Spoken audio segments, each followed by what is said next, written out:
এর তারির সাথে সব থেকে মজার বিষয় হচ্ছে মনোমুগ্ধকর আমবাগান।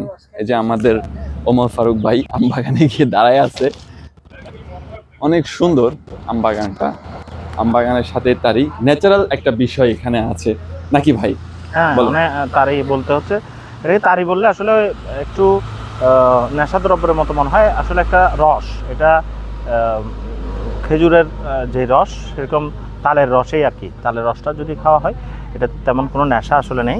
তারি যখন হয়ে যায়, এটা নেশাতে চলে যায় মনে হয়। এটা এটা একটা আসলে রসের। কেন নেশাতে যায় সেটা আসলে জানি না। আমরা দুপুরে কয়টার দিকে খাইছিলাম যেন? আমরা একটার দিকে না? খাওয়া দাওয়ার একটার পরে, দিকে, হ্যাঁ একটার দিকে খাইছিলাম, কিন্তু তখন থেকে এখন প্রায় বিকাল 5টা বাজে, কোন রকমের নেশা না বা না, মাথা নেশা তো ঘোরানো। হচ্ছে যখন তারি তৈরি করা হয় তখন। হ্যাঁ। এটা তারি না, এটা হচ্ছে তালের রস। তালের রস। তালের রসটা, যেটা তালের রসটা বিক্রি করছে, এটাতে কোনো ধরনের নেশাদ্রব্য নেই। এটা সকলেই, বিশেষ করে শরবতের মতো করেই এই জায়গায় আমরা সবাই দুপুরবেলা যখন খাইছিলাম তখন তো এখন পর্যন্ত আমাদের কোনো না না, রকম এটা কোনো কোনো প্রবলেম নেশা না। ফেস করি না। অনেকে মনে করে তারি খেলে নেশা হয় তারি বা তারি নেশা, তারিটা না, এটা হচ্ছে তালের রস আর কি। হ্যাঁ, এটা খুব ভালো লাগছে। এটার মধ্যে কোনো রকম কিছু নেই যে কেউ নির্বিঘ্নে বা মহিলারাও বা মেয়েরাও কিন্তু এটা আসলে এটা সবাই খাচ্ছে এখানকার। হ্যাঁ। আর ঠিক আছে। আমবাগান দেখছেন?